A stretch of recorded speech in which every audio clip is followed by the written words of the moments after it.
really weird. It was back during high school, and now I'm doing pro. I love IPDA, inclusive community, cool community, but a community that seems to have a whole lot of disparity in terms of resource allocation.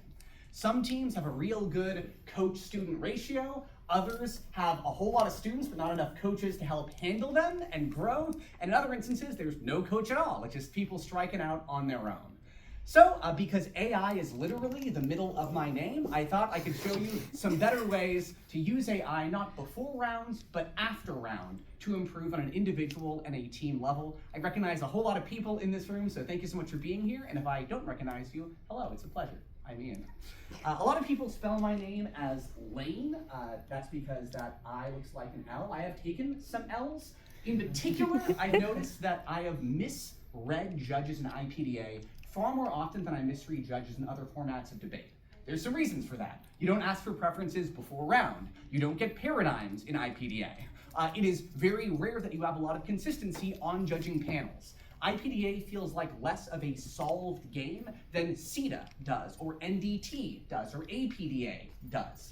And as a result, my win rate roughly hovers between 80 and 85%. But the difference between that 80 and that 85 is basically like, am I advancing to a quarter, a semi, or a final? Am I getting frustrated because it's a 2-1 against me? And in order to get some objective feedback, because my wife, as much as I love her and she coaches and supports me, Jessica, it's not quite objective. I found some ways to deal with modern LLMs to help me down that path. How does this work specifically? We're going to break it down into the 3 Ps, the problems that I see on the circuit, some of the plans, and the prompts that I find most helpful. That's a roadmap for you. Now let's go from top case to bottom case. We're going to begin with the first problem, not enough time. So this is a picture of me with the UCLA mock trial squad. UCLA mock trial is a very well-funded, very well-supported organization. They fly you out everywhere to teach, to coach, to debate, to perform. But even here, where you've got a ratio of basically 1 coach to 5 students, which is much better than most IPDA programs, still, we find ourselves overwhelmed. Still, there is so much material with just mock trial, it's like, how do I get to every student effectively? And even with all of that, there's the interpersonal dynamics that are at play on a team like this. Maybe I'm spending a lot of time with student A, but student B feels left out. There's always enough time with them. There's never enough hours in the day. This problem, I think, is worse for IPDA because using, let's just say Trujum, because I saw it yesterday, as an example, if you go through a typical tournament, let's say you're doing TIPTA and you're doing varsity, that's so much for a coach to review if they're going through every single round. They can say, look, I'm gonna read this RFD and this says maybe you should be slower, or that RFD, this one says like go for the econ argument, but none of that is the same thing as an in-depth review of what happened in the round. So even with this ample amount of resources, still, you feel like there's not enough time. The second problem is cognitive offloading. I think that oftentimes in IPDA, and I've seen this, people will go with the very first AI-generated Google result when they're doing basic definitions, and then they'll go with the first layer GPT as they try to do some research. Others have more in-depth ways of gathering evidence, but it's pretty clear based on basic source pressing or basic, like, but what's the story behind that evidence questioning, that they don't know a lot of the evidence that they're picking up. This is especially true for novices in IPDA who have only ChatGPT'd their way through high school. And now here we are. I worry about this. I think that the cognitive offloading that happens at the start does not develop the instincts to win the rounds later. Like what happens if the internet sucks when you're on campus, which has happened multiple times in the IPDA circuit. So I'm worried about it pre-round, but you can't pretend that it's not there. Obviously it's there. Obviously, in at least one division and at least one final round at this tournament, someone's gonna have a ChatGPT case to some degree, or ChatGPT blocks. So what's a better way to use it, because the genie is out of the bottle? There's a lack of resources that I've noticed with people who try to overuse GPT after the fact based on things like tokens. You know, this is a picture of me with the Emerson Public Charter School team 10 years ago when I looked like Jesse Pinkman. And the problem that we had here was the disparity between like everybody knows where to go to find answers in the speech and debate world. Back then it's like we knew where to get the scripts, for instance. We knew where to buy briefs. But not everyone had the money to do that. And it's clear that not everyone has the money to subscribe to a pro version of GPT and do like, $20 or $100 every month. Not reasonable for a lot of students on a lot of programs. Those are the three problems. Let's talk about some of the plans and ways to deal with them. First, we need to record more rounds, period. Does anybody recognize this screenshot? Where's it from? It's anytime, if I Google looking for pro rounds or IPDA rounds, I get the same set of rounds and I try and show students new examples, but there aren't new examples to show. Yeah, this is all Lindsay duty. She's awesome. Right now she is presenting in a different room. She is the coach of Louisiana State Shreveport. But it's basically all her. And I think that is a huge shame. It's a huge shame because what does good IPDA look like? I've got no idea why the national finals from the last 5 years in every division are not recorded. No idea. And if it's not going to happen naturally with the organization doing it, then I'd say that if you have a team, know somebody in the round, just record it yourself, get permission from the debaters, and put it up. We just have to record more rounds, full stop, period, for this to work. But even if it's not full rounds at the top level, then there's full rounds at a secondary level, which is like your prelims. If there's someone that you're up against and you like them, then I think that oftentimes they will agree to record with you. And when you've got that recording all set, then you can say, look, we don't even need to make this public. We can just upload it unlisted to YouTube, to Vimeo, to Google Drive, and then we'll share it amongst ourselves. But the techniques I want to give you do not matter if you do not have a recording of the round. So that's one. What is two? Free transcription tools. There are a lot of good transcription tools. First is Loom. Anyone know Loom? For those who do not, Loom has a free version and a paid version. The free version allows you to do like 5-minute AI-enhanced recordings of anything. It's like a screen grab tool. And once you've got that screen grab, it will do an AI overview on the side. It transcribes, it asks if you want to make this into notes. It's just a very useful tool. And even though the free version means it's only 5 minutes, you could just chunk up the recorded debates into that. This is the AC. This is a abridged version, I guess, sped up version of the NC. Then everything else is under 5 minutes. The paid version is $10 to $20 a month. Second is Google Drive. People do not know often that Google Drive can generate captions for you like immediately. It took me a while to figure this out. But just go to File Info, Manage Tracks, Generate Captions, Download, and I'll show you what that looks like in a moment if you have not done that before. Third is YouTube. YouTube does transcripts. A fourth is Zoom. Zoom does transcripts. I found that the easiest actually is Google Drive. I would not have said that 2 years ago. They made their video player much better in the last 2 years. It's just much cleaner, smoother, faster. So I think this is probably my favorite one, especially if you want to keep it private for whatever reason. What does this look like? This is Loom. This is a recording of an online tournament that I hosted a little while back. As you can see, that's Nicholas Neal looking down in a very flattering photo. This is the transcript tool. And as you can see, the transcript is pretty good. Secondly, comment, NATO membership is the status of being part of and subject to the commitments of the organization. Our weighing mechanism is not perfect, but it is pretty good. Second after Zoom, or Loom rather, this is Google Drive. This is a image of myself in a prelim against Lindsay Duty, who is the person that all the videos that you saw came from. As you can see, this is just going to Google Drive, add new caption tracks, auto-generate English, download. And then you have the full debate. This is a worse transcription tool than Loom is. It is, more held together with string. It is probably the same as YouTube is, probably worse than Zoom, but it is good enough for LLMs to understand what is happening in the round and get meaningful results for you. The third, YouTube itself. The YouTube transcription tool, as you can tell, to read these opinions, which is why early on in the middle of the century it became popular for judges to actually ask psychologists for their opinion. This is fine. This is enough for an LLM to piece together what is actually being said. It just won't distinguish between speakers the way that the others might. And then fourth, very good tool coming from Zoom. It will distinguish between speakers if there's multiple speakers on the call. Of course, that doesn't really apply if you're uploading the video to it because it does not know there's multiple speakers automatically, but LLMs will largely figure that out. Okay, so now let's talk about the LLMs. Before I said one of the 3 problems were the lack of resources to subscribe to a bunch of pro versions. But you don't need to stick with the same version. I encourage you to experiment. And when you've got Claude, Gemini, and GPT all working at roughly a similar level right now, as I'll show you in a moment, I think it's fine to, just like you would get multiple opinions from a doctor, to get multiple opinions on how rounds went from each of these three. And we'll show you this in a moment. I think it's going to be kind of interesting to see. Let's go to these first prompts. Prompt number 1. You're an IPDA judge. Who won each exchange in the round? Who won the round overall? Upload the transcript. That is the most basic thing you should be able to ask the LLM. Step 2. You're a panel of judges. CETA, NDT, APDA, NPDA, and IPDA. Who wins each judge's ballot and why? I find this exceptionally useful.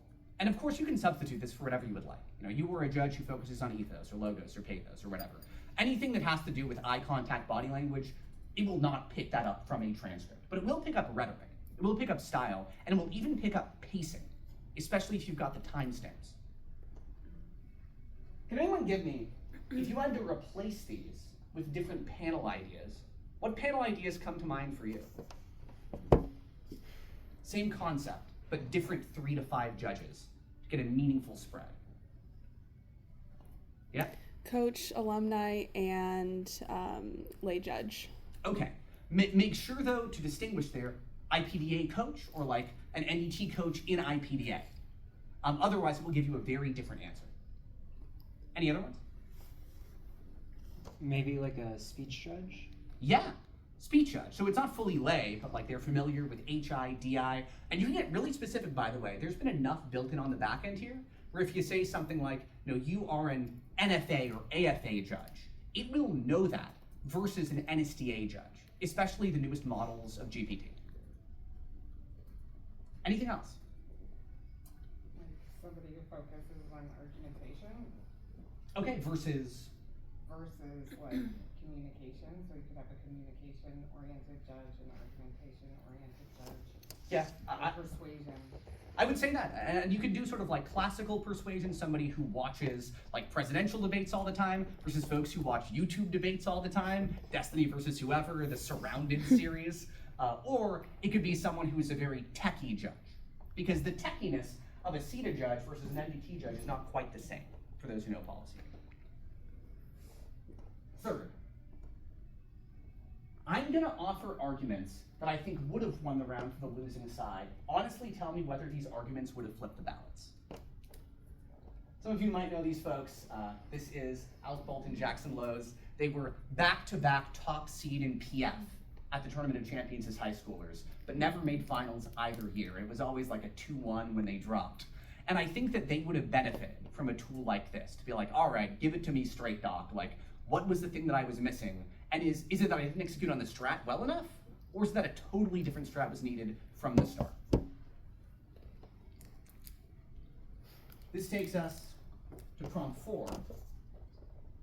And this is very useful, especially if you're using them on the same thread, the same conversation thread on a GPT or a Gemini. What are the logical, evidentiary, or rhetorical blind spots and weaknesses? What about my strengths? If you've got multiple rounds uploaded, it will start learning. It'll find those patterns. And it could be that round after round, you're not allocating enough time to voting issues. It could be round after round, you're weighing the stuff ineffectively. But you're not gonna know it until you've got stuff that's all there, built up. And given the free version issue that I mentioned before, if you just go tournament by tournament, let's say you get just 5 rounds, I think is enough to find a pattern. Put in 5 rounds from this tournament, put in those 4 prompts for those 5 rounds. That will probably not top out the free tokens that you have. And if it does, then go to one of the other services. Claude, for example, versus GPT. I found this exceptionally useful. So I want to demonstrate this. And I think I want to demonstrate this using one of the rounds that I showed you a moment ago. So we're going to go to a Google Drive. And there. Load up one of these rounds. I think I put everything under professional development. Yep, here's a bunch of rounds. Let's do this round versus Ethan. So if I open this up, go to the side, file information, manage caption tracks, just like this. You can see it's already done the audio. I'm gonna download the tracks right here. Here's the text. I can have this on Notepad. And as you can see, it doesn't say who's saying what, but it says a fair amount right there. This is basically what happened in the round. So what we're gonna do is log on to one of these tools. Let's say GPT.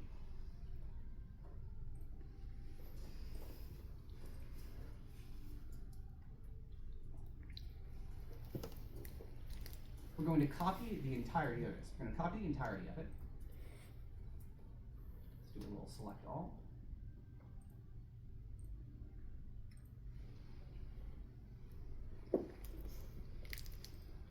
And then one thing I have to do is put this on temporary check. Why is this? Why temporary as opposed to the memories? Because my GPT knows me. It might think that it wants me to like win, because GPT tends to try to serve the owner and make them feel good. That's such a great idea. It's a common GPT thing. Temporary means it does not know that it is me. So let's put in this prompt for this entire round. There we go. And let's begin using prompt number 1. Let's paste that. See what it says, see what the weaknesses are.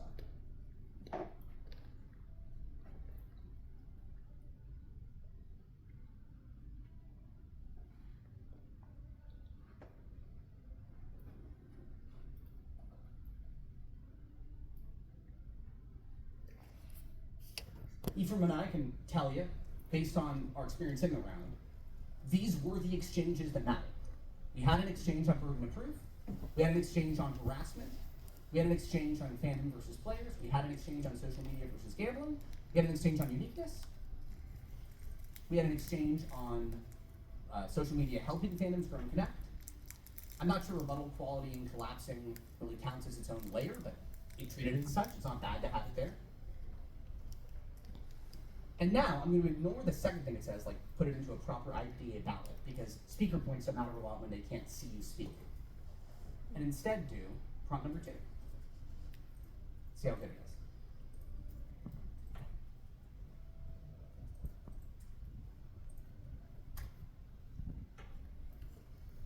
Was it accurate about the result of the round? Yes. Prompt number 2 says neg. Yeah, and then it says why for each. Neg does work on uniqueness and link direction. This is the thing that CETA would care about. They're correct that neg would probably do NDT here.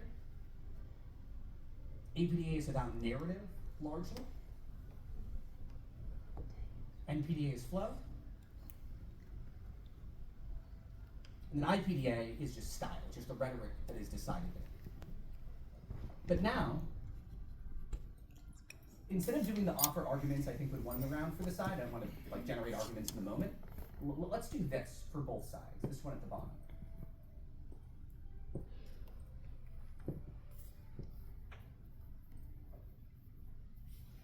Apply this to both sides.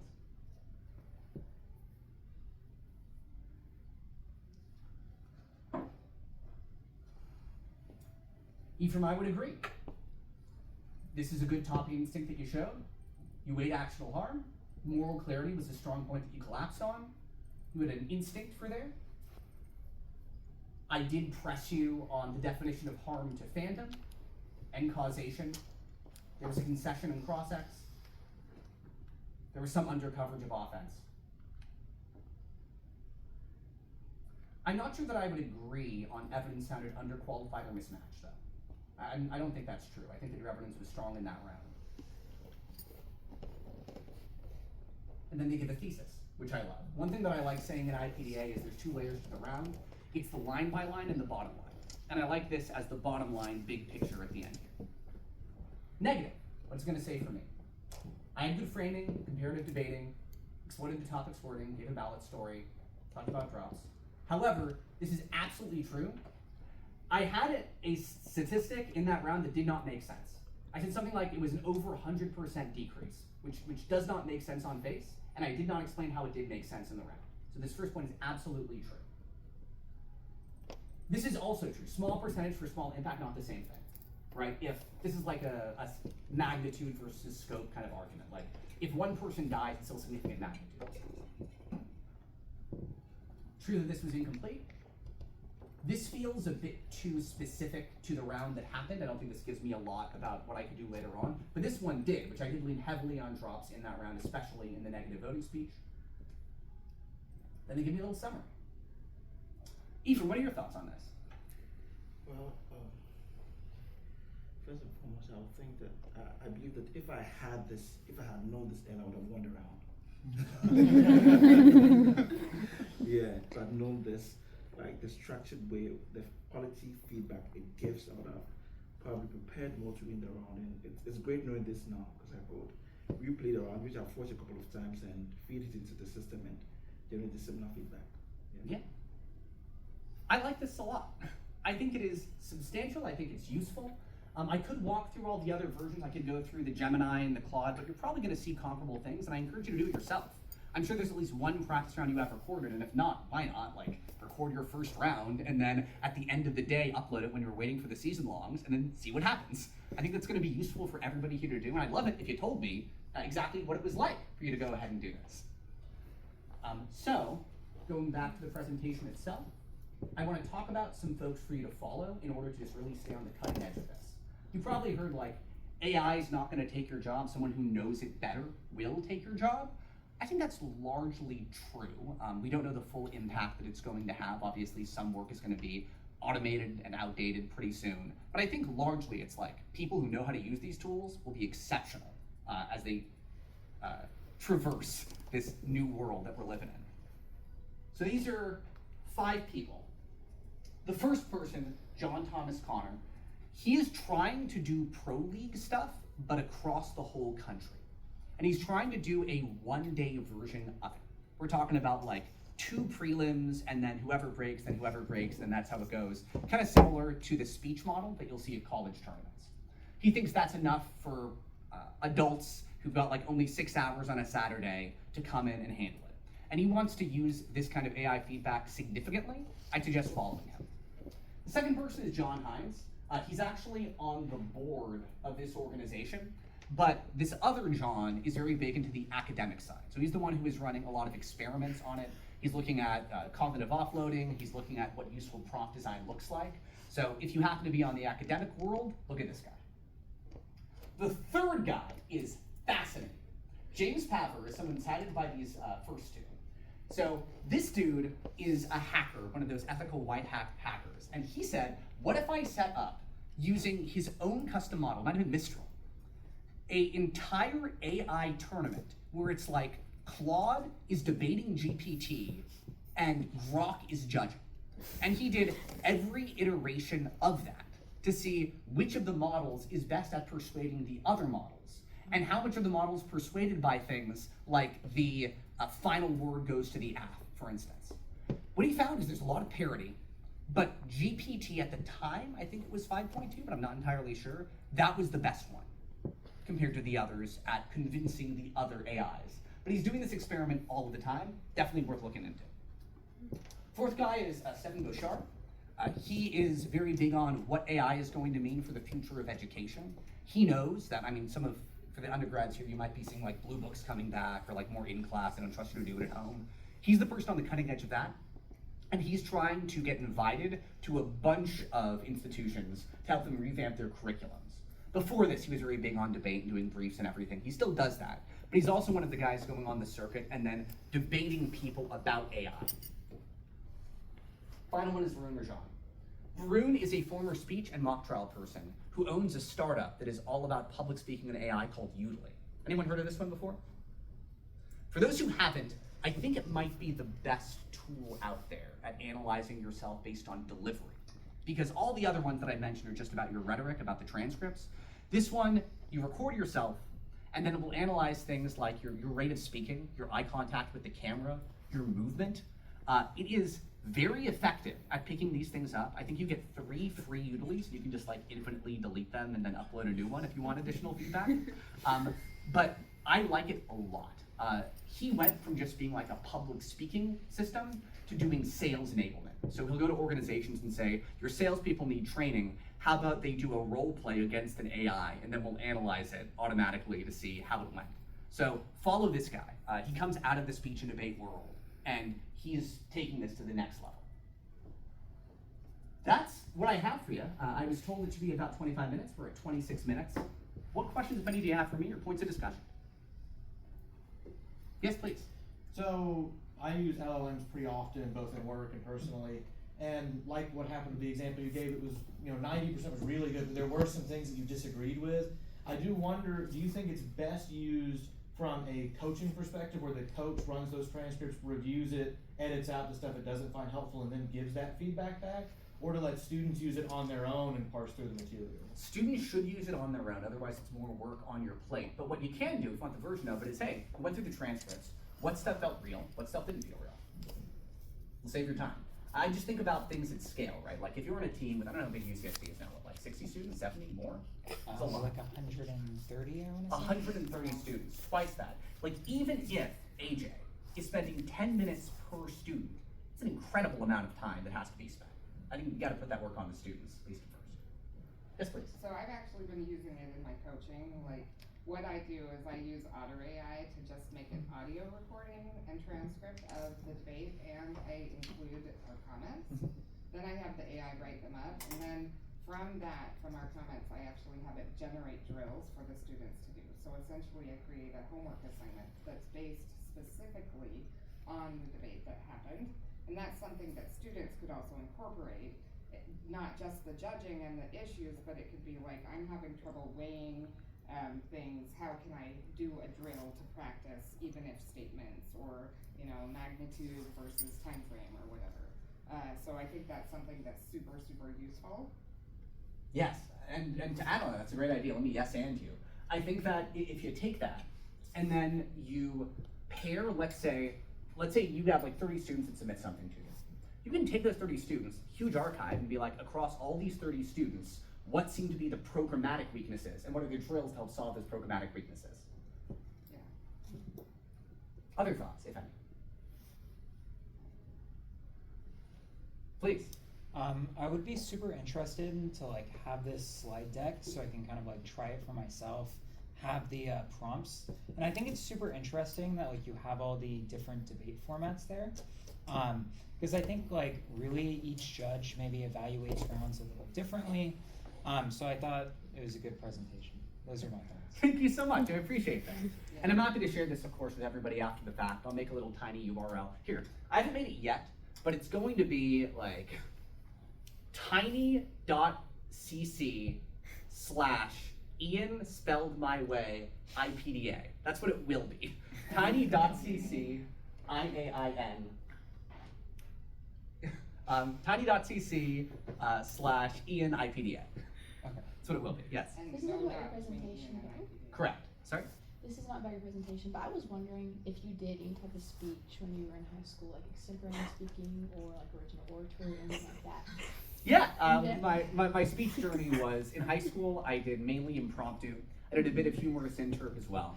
And then I did not do OO, but I coached it. I had a pretty big program that some folks in here know, or at least are adjacent to.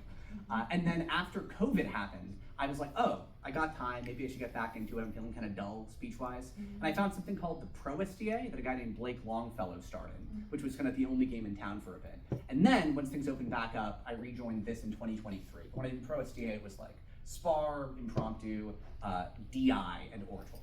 Oh, you're a very great speaker. I appreciate that so much. Thank you. Any other thoughts, questions? And I'll accept compliments and critiques. I have questions about like permissions for recording people in Yes. rounds. Sort of what's your position on that? Are you suggesting people only record their practice debates or that they record other debates?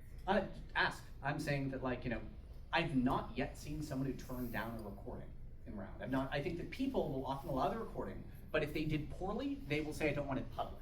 And you don't need it public to run this stuff through an unlisted Google Drive or YouTube video. So that's my position. Ideally, you want to get them on record, saying, I consent, or give a thumbs up or something.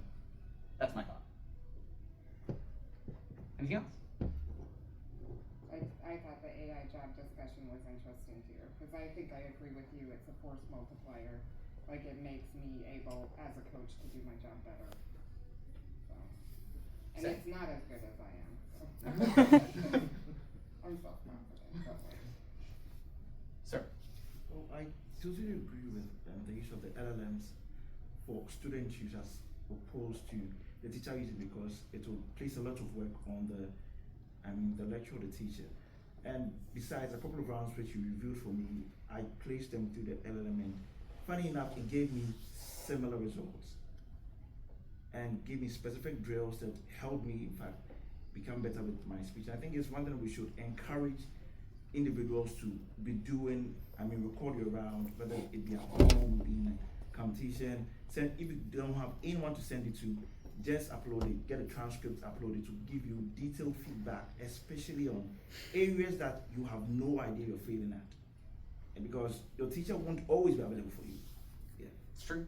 Look, I'm a fully independent entry. I don't have any dog in the fight in terms of IPDA governance or structure. I do not know who's running for these seats or who's going to be Hall of Fame or whatever. But I think that whoever commits to, I want to modernize the IPDA website, and I want to put videos on the IPDA website, and I want to make it so that my browser does not signify that it is a security risk. When I log on to the IPDA website, I support that candidate or candidates. And I would encourage everyone here to do the same. This is a great format. It is underknown, underutilized, underrespected. And everybody here has a huge interest because your wins mean more if the organization means more to more people. The effort you're putting in means more if the effort is, as you say, force multiplier, if you've got an amazing magnifying glass to see the great work that is happening here. This is such a friendly and cool organization. I was taking Jessica around yesterday, and every single person was, oh, so great to meet you, this is so lovely.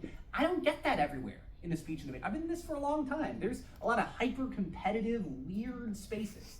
This space is weird, but in the right way. It is a good weird. It is not an aggressive weird or an antisocial weird. It is a weird that says we're all here in shared community to do a nerdy, odd thing for the sake of our professional and personal development.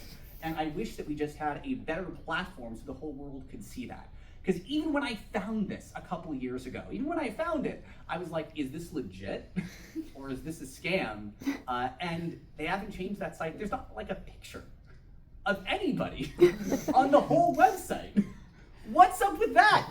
The Mississippi State Instagram page feels more legit than the IPDA website does in discussing IPDA. Let's fix that. I feel like it is an easy fix to do.